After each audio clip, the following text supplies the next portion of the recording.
ಅಲ್ಲ, ಇವತ್ತು ದೇವರಾಜ ಪೊಲೀಸ್ ಸ್ಟೇಷನಲ್ಲಿ ನಾವು ಒಂದು ದೂರನ್ನು ದಾಖಲು ಮಾಡುವಂಥದ್ದಕ್ಕೆ ಬಂದಿದ್ದೀವಿ. ಉದ್ದೇಶ ಇಷ್ಟೇ, ಸ್ನೇಹಮಯಿ ಕೃಷ್ಣ ಅನ್ನೋರು ಮಾನ್ಯ BM ಪಾರ್ವತಿಯವರ ವಿಚಾರದಲ್ಲಿ ಏನು ದೂರದಾರ ಆಗಿದ್ದಾರೆ, ಲೋಕಾಯುಕ್ತಕ್ಕೆ ತನಿಖೆ ಮಾಡುವಂಥದ್ದಕ್ಕೆ ಅವರೇ ಕೋರ್ಟ್ಗೆ ಹೋಗಿ ಪೀಪಲ್ಸ್ ರೆಪ್ರೆಸೆಂಟೇಟಿವ್ ಕೋರ್ಟು ಆದೇಶದ ಮೇರೆಗೆ ಲೋಕಾಯುಕ್ತ ತನಿಖೆ ಮಾಡ್ತಾ ಇದೆ. ಲೋಕಾಯುಕ್ತ ತನಿಖೆ ಮಾಡಿ ಅಂತ ನಾವು ಕೇಳ್ಕೊಂಡಿದ್ದಲ್ಲ.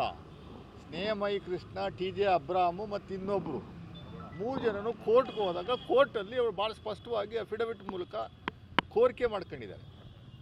ನಮಗೆ ಇದು ಸಂಪೂರ್ಣವಾದಂಥ ಇಂಡಿಪೆಂಡೆಂಟ್ ಏಜೆನ್ಸಿ ಲೋಕಾಯುಕ್ತದಲ್ಲಿ ಪರ್ಟಿಕ್ಯುಲರಾಗಿ ಲೋಕಾಯುಕ್ತ ಮೂಲಕ ತನಿಖೆ ಆಗಬೇಕು. ತನಿಖೆ ಮಾಡ್ತಾ ಇದ್ದಾರೆ.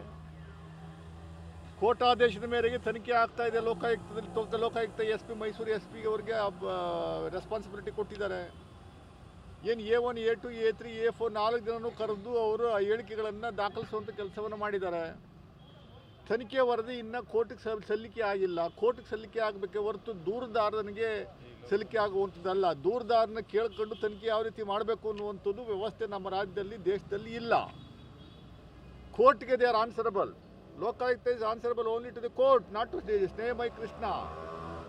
ಕೋರ್ಟಲ್ಲಿ ಇವರು ಸಲ್ಲಿಕೆ ಆದಮೇಲೆ ವರದಿ ಇವರು ತೃಪ್ತಿಕರ ಆಗಿಲ್ಲ ಅಂದರೆ ಅದನ್ನು ಹೈಕೋರ್ಟಲ್ಲಿ ಚಾಲೆಂಜ್ ಮಾಡುವಂಥದ್ದಕ್ಕೆ ಅವಕಾಶ ಇದೆ, ಸುಪ್ರೀಂ ಕೋರ್ಟಲ್ಲಿ ಚಾಲೆಂಜ್ ಮಾಡುವಂಥದ್ದಕ್ಕೆ ಅವಕಾಶ ಇದೆ. ಅದು ಬಿಟ್ಬಿಟ್ಟು ದಿನನಿತ್ಯ ಮಾಧ್ಯಮಗಳ ಮೂಲಕ ಸಲ್ಲದ ಸುಳ್ಳು ಆರೋಪಗಳನ್ನು ಮಾಡ್ತಾ ಇರುವಂಥ ಸ್ನೇಹಮಯಿ ಕೃಷ್ಣರವರ ವಿರುದ್ಧ ಲೋಕಾಯುಕ್ತ SP ಅವರು ಸುಮ್ಮನೆ ಮೌನವಾಗಿರುವಂಥದ್ದು ಯಾಕೆ ಅನ್ನುವಂಥದ್ದು ನಮಗೂ ಅರ್ಥ ಆಗ್ತಾ ಇಲ್ಲ. ಲೋಕಾಯುಕ್ತ SP ಬಗ್ಗೆನೇ ಅನುಮಾನ ವ್ಯಕ್ತಪಡಿಸ್ತಾ ಇರುವಂಥದ್ದು. ಲೋಕಾಯುಕ್ತ SP ಅವರು ಮಾನ್ಯ ಮುಖ್ಯಮಂತ್ರಿಗಳು ವಿಚಾರಣೆಗೆ ಹೋದಾಗ ಯಾವ ರೀತಿ ಟ್ರೀಟ್ ಮಾಡಿದ್ರು, ಏನು ಎತ್ತ ಕಾಫಿ ಕೊಟ್ಟರು, ಇನ್ನೇನೋ ಸೆಲ್ಯೂಟ್ ಹೊಡೆದ್ರು, ಇನ್ನೇನೋ ಕೂರಿಸಿ ಮಾತಾಡಿದ್ರು, ಬರೀ 2 hours ಮಾತ್ರ ಮಾತಾಡಿರುವಂಥ ಹೊರಗಡೆ ಬಂದು ಹೇಳಿಕೆ ಕೊಡುವಂಥ ಒಂದು ವ್ಯವಸ್ಥೆ ಇದೆಯಲ್ಲ, ತನಿಖಾಧಿಕಾರಿ ಯಾವ ರೀತಿ ನಡ್ಕೊಬೇಕು ಅನ್ನುವಂಥದ್ದನ್ನ ಸ್ನೇಹಮಯಿ ಕೃಷ್ಣರವರನ್ನು ಕೇಳಿ ಮಾಡಬೇಕಾ? ಇದು ನಮ್ಮ ದೇಶದ ದುರಂತ. ಸ್ನೇಹಮಯಿ ಕೃಷ್ಣ ಅವರ ಹಿಂದೆ ಯಾರಿದ್ದಾರೆ ಅನ್ನುವಂಥದ್ದು ಭಾಳ ಸ್ಪಷ್ಟವಾಗಿ ಎಲ್ರಿಗೂ ಗೊತ್ತು. ನಾನು ನೇರವಾಗಿ ಆಪಾದನೆ ಮಾಡ್ತಾ ಇದ್ದೀನಿ. ಸ್ನೇಹಮಯಿ ಕೃಷ್ಣ ಅನ್ನುವಂಥದ್ದು ಒಬ್ಬ ಸುಮ್ಮನೆ ಇದು only A side actor.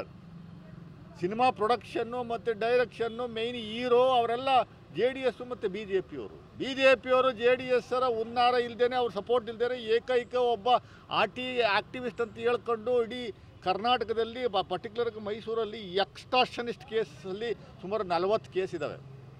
Black mail case ಇದೆ, ಎಕ್ಸ್ಟಾರ್ಷನಿಸ್ಟ್ ಕೇಸ್ ಇದೆ, ಆಮೇಲೆ ಕೊಲೆ ಕೇಸ್ ಇದೆ.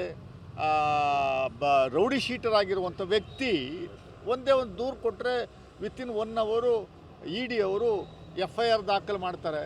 ಒಂದೇ ಒಂದು ದೂರು ಕೊಟ್ಟರೆ CBIನವರು ಮತ್ತೊಂದು ತನಿಖೆ ಆಗಬೇಕು ಅನ್ನುವಂಥದ್ದು ಕೋರ್ಟು ಕಾಗ್ನಿಸನ್ಸ್ ತಗೊಂಡು ನೋಟಿಸ್ ಇಶ್ಯೂ ಮಾಡುವಂಥ ಒಂದು ವ್ಯವಸ್ಥೆ ಇದೆ. ಇದು ದುರಂತ. ಈಗ ಇವತ್ತು ಬಂದಿರುವಂಥ ಉದ್ದೇಶ, ನಿನ್ನೆ ದಿವಸ ಅವರು ಒಂದು ಆಪಾದನೆ ಮಾಡಿದ್ದಾರೆ.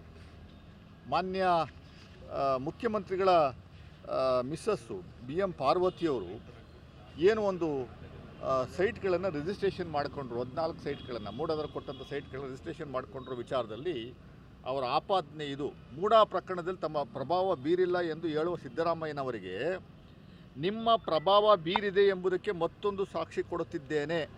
ಕ್ರಯಪತ್ರ ನೋಂದಣಿ ಮಾಡಿಸಿಕೊಳ್ಳುವವರು ನೋಂದಣಿಗೆ ಸಂಬಂಧಿಸಿದ ಶುಲ್ಕಗಳನ್ನು ಪಾವತಿ ಮಾಡಬೇಕು. ಅದೇ ರೀತಿ ಮಂಜುನಾಥ್ರವರು ಮುದ್ರಾಂಕ ಶುಲ್ಕ ಪಾವತಿ ಮಾಡಿದ್ದಾರೆ. ಆದರೆ ಸಿದ್ದರಾಮಯ್ಯನವರ ಪತ್ನಿ ಶ್ರೀಮತಿ ಪಾರ್ವತಿರವರ ಕ್ರಯಪತ್ರ ಗಮನಿಸಿ ಮೂಡಾದ ವಿಶೇಷ ತಹಶೀಲ್ದಾರ್ ಮುದ್ರಾಂಕ ಶುಲ್ಕ ಪಾವತಿ ಮಾಡಿದ್ದಾರೆ ಎಂಬುದು ಖಚಿತವಾಗಿ ತಿಳಿದು ಬಂದಿರುತ್ತದೆ.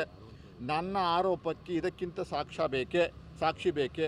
ಸಿದ್ದರಾಮಯ್ಯನವರು ರಾಜ್ಯ ಜನತೆಗೆ ಉತ್ತರಿಸುವರೆ ಅಂತ ಅವರು ಒಂದು ವ್ಯಾಟ್ಸಪ್ಪಲ್ಲಿ ಇದನ್ನು ಅವ್ರ ಫೇಸ್ಬುಕ್ಕಲ್ಲಿ ಬರ್ಕೊಂಡಿರುವಂಥದ್ದು, ಆಮೇಲೆ ಮಾಧ್ಯಮಗಳ ಮುಂದೆ ಬಂದು ಕೊಟ್ಟಿರುವಂಥ ಹೇಳಿಕೆ. ಇದ್ರ ಬಗ್ಗೆ ಇದು ಸುಳ್ಳು ದೂರು, ಸುಳ್ಳು ಆಪಾದನೆ ಅನ್ನುವಂಥದ್ದು ಹೇಳುವಂಥದ್ದಕ್ಕೆ ನಮ್ಮ ಹತ್ರ ದಾಖಲೆಗಳಿದ್ದಾವೆ.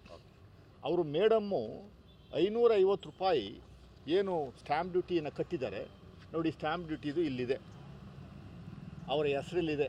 ಸಂದಾಯದಾರನ ಹೆಸರು ಪಾರ್ವತಿ BM ಪಾರ್ವತಿ. ಇವರ ಆಬ್ಸೆನ್ಸಲ್ಲಿ ರಿಜಿಸ್ಟ್ರೇಷನ್ ಯಾರು ಮಾಡ್ಕೋತಾರೆ ಅವರು ಬರದೇ ಇದ್ದ ಸಂದರ್ಭದಲ್ಲಿ ತಹಶೀಲ್ದಾರು ಇಲ್ಲ ಎಂಪ್ಲಾಯೀಸ್ ಮೂಲಕ ಕಟ್ಟುವಂಥದ್ದಕ್ಕೂ ಅವಕಾಶ ಇದೆ. ಕರ್ನಾಟಕ ರಿಜಿಸ್ಟ್ರೇಷನ್ ರೂಲ್ 1965 ಭಾಳ ಸ್ಪಷ್ಟವಾಗಿ ಹೇಳುತ್ತೆ. ಅದರ ರೂಲ್ಸ್ ಪ್ರಕಾರ ಏನು ಹೇಳುತ್ತೆ? ಮೈಸೂರು ನಗರಾಭಿವೃದ್ಧಿ ಪ್ರಾಧಿಕಾರದಿಂದ ನಿವೇಶನದಾರರಿಗೆ ನೀಡಲಾಗುವ ಕ್ರಯಪತ್ರಗಳಿಗೆ ಟೈಟಲ್ ಡೀಡ್ ಸಂಬಂಧಿಸಿದಂತೆ ಕ್ರಯಪತ್ರ ನೋಂದಾಯಿಸಲು ಉಪನೋಂದಣಾಧಿಕಾರಿಗಳ ಕಚೇರಿಗೆ ನಿವೇಶನದಾರರು ಹಾಜರಾಗದೆ ವಿನಾಯಿತಿ ಪಡೆದ ಸಂದರ್ಭದಲ್ಲಿ ದಸ್ತಾವೇಜುಗಳನ್ನು ನೋಂದಾಯಿಸಲು ಪ್ರಾಧಿಕಾರದ ಅಧಿಕಾರಿಗಳು ಹಾಜರಾಗಿರುವುದರಿಂದ ಕಾವೇರಿ ತಂತ್ರಾಂಶದಲ್ಲಿ ನಿವೇಶನದಾರರ ಹೆಸರು ಬರುವ ಬದಲು ಹಾಜರಾತಿ ಕಾಲಂನಲ್ಲಿ ಹಾಜರಿದ್ದವರ ಹೆಸರು ನಮೂದಾಗುವ ಕಾರಣ ಮುದ್ರಾಂಕ ಶುಲ್ಕ ಪಾವತಿ ಕಾಲಂನಲ್ಲಿ ಪ್ರಾಧಿಕಾರದ ಅಧಿಕಾರಿಗಳ ಹೆಸರು ನಮೂದಾಗಿರುತ್ತದೆಯೇ ಹೊರತು ಮುದ್ರಾಂಕ ಶುಲ್ಕವನ್ನು ನಿವೇಶನದಾರರೇ ಪಾವತಿ ಮಾಡಬೇಕಾಗಿರುತ್ತದೆ. 550 ರೂಪಾಯಿ ಮುದ್ರಾಂಕ ಶುಲ್ಕವನ್ನು ಕಟ್ಟುವಂಥದ್ದಕ್ಕೆ BM ಪಾರ್ವತಿಯವರು ಬರದೇ ಇರುವಂಥ ಸಂದರ್ಭದಲ್ಲಿ ಹಣವನ್ನು ಕೊಟ್ಟು ವಿಶೇಷ ತಹಶೀಲ್ದಾರ್ಗೆ ಹಣವನ್ನು ಕೊಟ್ಟು ಕಟ್ಟುವಂಥದ್ದಕ್ಕೆ ಒಂದು ರಿಕ್ವೆಸ್ಟ್ ಮಾಡ್ಕೊಂಡಿರ್ಬೋದು. ಆ ರಿಕ್ವೆಸ್ಟ್ ಪ್ರಕಾರ ಅವರು ತಹಶೀಲ್ದಾರ್ ವಿಶೇಷ ತಹಶೀಲ್ದಾರ್ ಅವರು ಹಣವನ್ನು ಕಟ್ಟಿದ್ದಾರೆ. ಯಾರ ಹೆಸರಲ್ಲಿ ಪ್ರಾವಿಷನ್ ಅಲ್ಲಲ್ಲ, ಇದು ಸುಳ್ಳು ಆಪಾದನೆಗಳನ್ನು ಮಾಡಿ ಇಂಥ ವಿಚಾರಗಳನ್ನು ತೆಗೆದುಕೊಂಡು ಹೋಗಿ ಕೋರ್ಟಿಗೆ ಸಬ್ಮಿಟ್ ಮಾಡುವಂಥದ್ದು, ಆಮೇಲೆ ಸಾಕ್ಷ್ಯವನ್ನು ಕ್ರಿಯೇಟ್ ಮಾಡುವಂಥದ್ದಕ್ಕೆ ಒಂದು ವ್ಯವಸ್ಥೆ ನಿರ್ಮಾಣ ಆಗಿದೆ. ಪ್ರಹ್ಲಾದ್ ಜೋಶಿರವರು ನಿನ್ನೆ ದಿವಸ ಮಾಧ್ಯಮಗಳ ಮುಂದೆ ಬಂದು ಒಂದು ಬಲವಾದ ಸಾಕ್ಷಿ ಸಿಕ್ಕಿದೆ ಅಂತ ಇದನ್ನು ಕೋಟ್ ಮಾಡಿ ಹೇಳ್ತಾರೆ. ಸ್ನೇಹಮಯಿ ಕೃಷ್ಣರವರು ಹೇಳಿರುವಂಥದ್ದನ್ನ ಕೋಟ್ ಮಾಡಿ ಇದು ಪ್ರಬಲವಾದ ಸಾಕ್ಷಿ, ಸಿದ್ದರಾಮಯ್ಯನವರು ಇನ್ವಾಲ್ವ್ಮೆಂಟ್ ಇದೆ, ಅವರು ಇನ್ಫ್ಲೂಯೆನ್ಸ್ ಮಾಡಿದ್ದಾರೆ ಸೈಟ್ ತಗೊಳ್ಳುವಂಥದ್ದಕ್ಕೆ, ಇದು ಪ್ರಮುಖವಾದ ಸಾಕ್ಷ್ಯ ಅಂತ ಹೇಳುವಂಥದ್ದು ಆಗಿದೆ. ಆಕ್ಷನ್ ತಗೋಬೇಕು ಅನ್ನುವಂಥದ್ದು ಅದನ್ನೇ ಹೇಳ್ತಾ ಇದ್ದೀನಿ ನಾನು. ಏನಾಗಬೇಕು ಅಂತಂದರೆ ಸುಳ್ಳು ಆರೋಪಗಳನ್ನು ಮಾಡಿ ಒಬ್ಬ ಘನತೆವೆತ್ತ ಮುಖ್ಯಮಂತ್ರಿಗಳ ವಿರುದ್ಧ ತೇಜೋವಧೆ ಮಾಡ್ತಾ ಇರುವಂಥದ್ದು, ಜನರ ದಿಕ್ತಪ್ಪಿಸ್ತಾ ಇರುವಂಥದ್ದು, ತನಿಖಾ ಸಂಸ್ಥೆಯನ್ನು ದಿಕ್ತಪ್ಪಿಸ್ತಾ ಇರುವಂಥದ್ದು ವಿಚಾರದಲ್ಲಿ ಇವರು ಸುಳ್ಳು ಹೇಳಿಕೆಗಳನ್ನು ಕೊಡ್ತಾ ಇರುವಂಥ ವಿಚಾರದಲ್ಲಿ ತನಿಖೆ ಇವರ ವಿರುದ್ಧ ಕ್ರಮ ಆಗಬೇಕು. He should be arrested and put behind the bars, then automatically everything will come out. ಇವರ ಹಿನ್ನೆಲೆ ಏನು, ಉದ್ದೇಶ ಏನು, ಪಿತೂರಿ ಏನು, ಸಿದ್ದರಾಮಯ್ಯನವರು ಸಿಕ್ಕಿಸುವಂಥದ್ದಕ್ಕೆ ಇವ್ರ ಮೂಲಕ ಏನೆಲ್ಲ ನಡೀತಾ ಇದೆ ಅನ್ನುವಂಥದ್ದಕ್ಕೆ ಇದು ಒಂದು